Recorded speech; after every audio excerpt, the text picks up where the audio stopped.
Hello friends, welcome to Sankari Pathshala. It's me Akash. In this video I am going to discuss about what is environment, component of environment, domain of environment. ये environment series का हमारा first video है।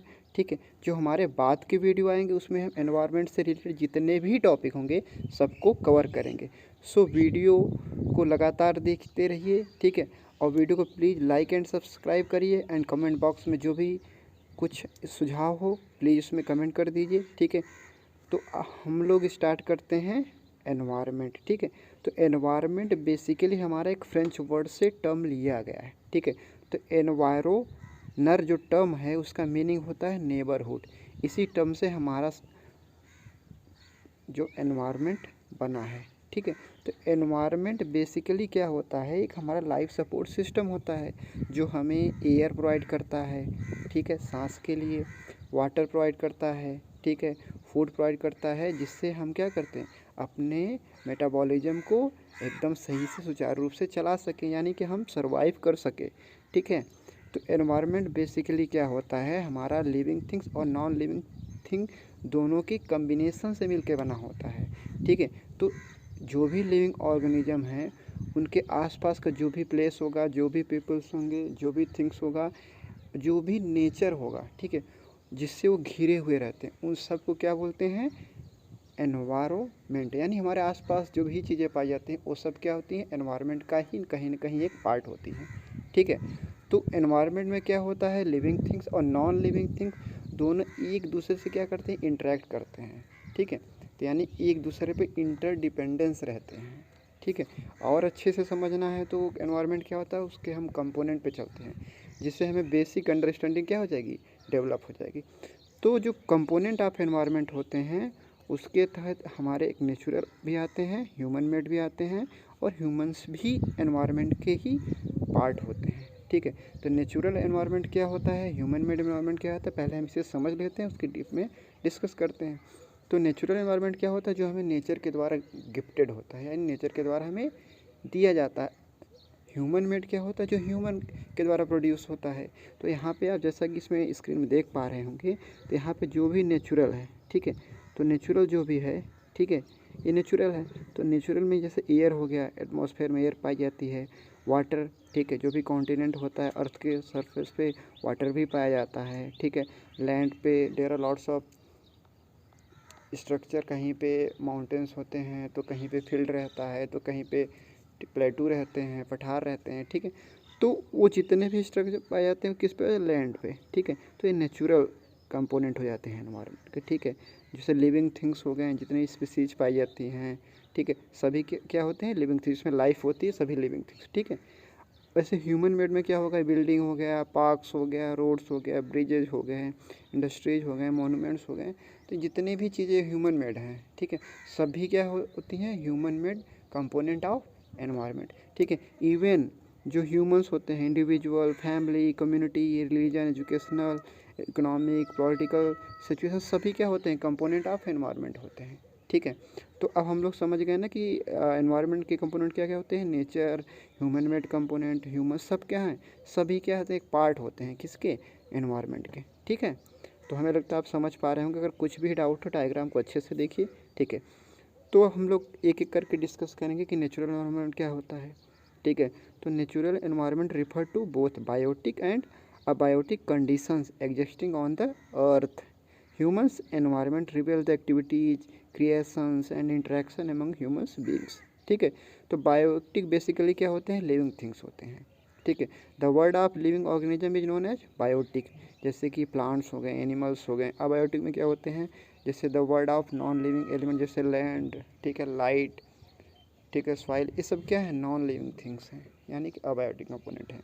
तो केवल biotic component को अगर अपनी metabolism का जो भी यहाँ एक्टिविटी है करना है तो केवल अकेले तो कर नहीं सकते, कहीं न कहीं क्या होती हैं, एक दूसरे पे डिपेंड करती हैं, लिविंग और नॉन लिविंग थिंग्स पे, जैसा कि पहले हमने आपको बता दिया। तो बायोटिक क्या होते हैं, लिविंग थिंग्स होते हैं, अबायोटिक क्या होते हैं, नॉन लिविंग थिंग्स होते हैं।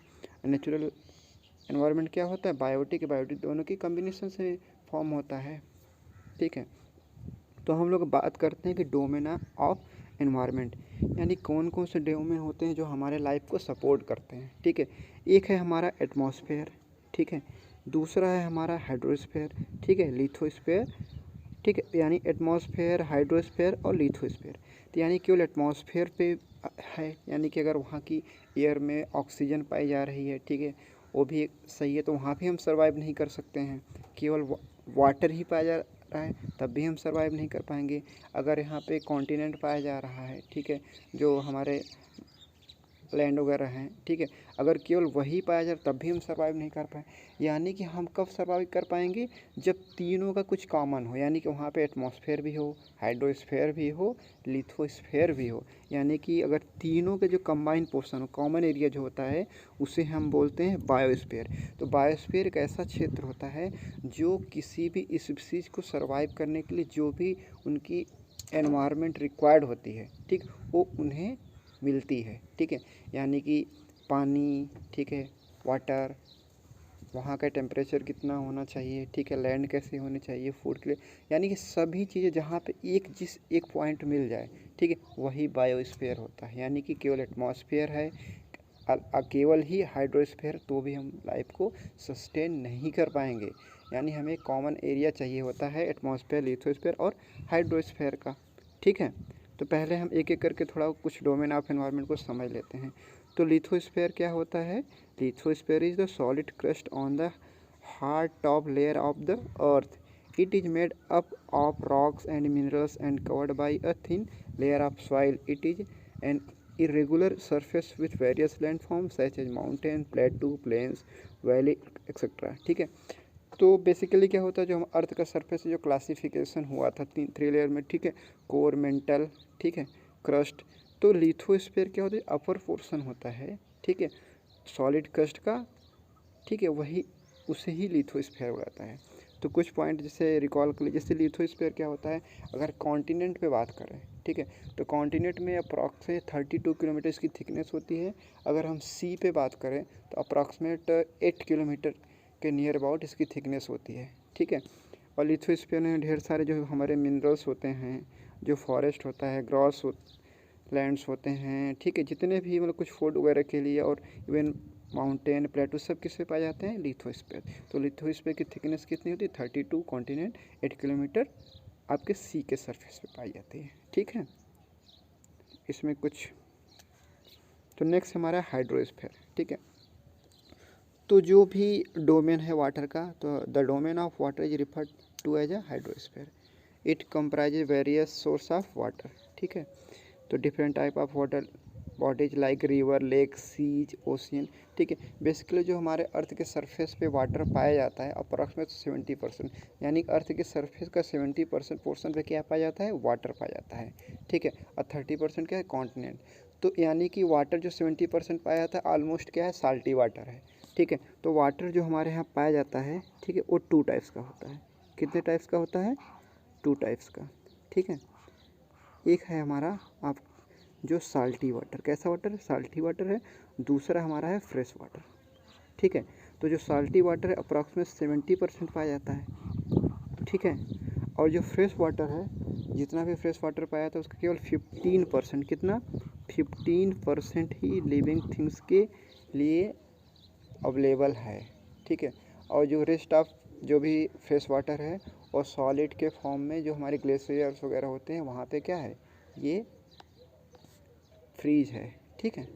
तो केवल यानी कि देखा जाए तो हमारे पास 70% साल्टी वाटर है, लेकिन किसी काम का नहीं है, हमारे पास टेक्नोलॉजी इतनी एडवांस है नहीं कि इसको हम एक्सप्लॉइट करके अपने यूज कर सके, ठीक है।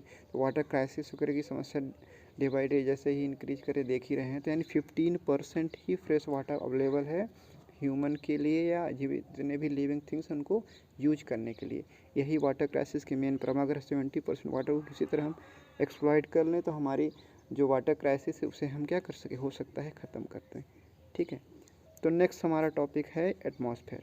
एटमॉस्फेयर क्या होता है कि जो हमारा अर्थ का सरफेस है उसके ऊपर जो भी एयर की लेयर पाई जाती है जो उसको घेरे रहती है, ठीक है। तो the atmosphere is the thin layer of air that surround the earth, यानी अर्थ को जो एयर की जो सराउंड घेरे रहती है, ठीक, वहाँ सा टाइप का, ठीक, उसे हम क्या बोलते हैं, एटमॉस्फेयर। तो एटमॉस्फेयर दिमाग में क्वेश्चन चलता है कभी कभी कि यार जो अर्थ के सरफेस के चारों तरफ जो भी हमारी गैसेस पाई जाती हैं वो वहीं रुकी क्यों रहती हैं, क्योंकि हमारा जो जो भी ऊपर है अंतरिक्ष है, ठीक है, इसका ही वो बाहर क्यों नहीं चली जाती। एक्चुअली क्या होता है, जो अर्थ का ग्रेविटेशनल फोर्स होता है वो उन्हें बांधे रखता है, ठीक है, इस वजह से वो गैसेस बाहर नहीं जा पाती, एटमॉस्फेयर में ही बंधी रहती हैं, ठीक है। तो एटमॉस्फेयर क्या होता है, हमारे जो सन से हार्मफुल रेज आती हैं उनको, उनसे भी हमें प्रोटेक्ट करता है लिविंग थिंग्स को। साथ ही साथ जो नंबर ऑफ जैसे धूल वेपर जो कुछ भी हैं, बहुत सी चीज़ों को क्या करता है, वो अपने में समेटे रहता है, ठीक है।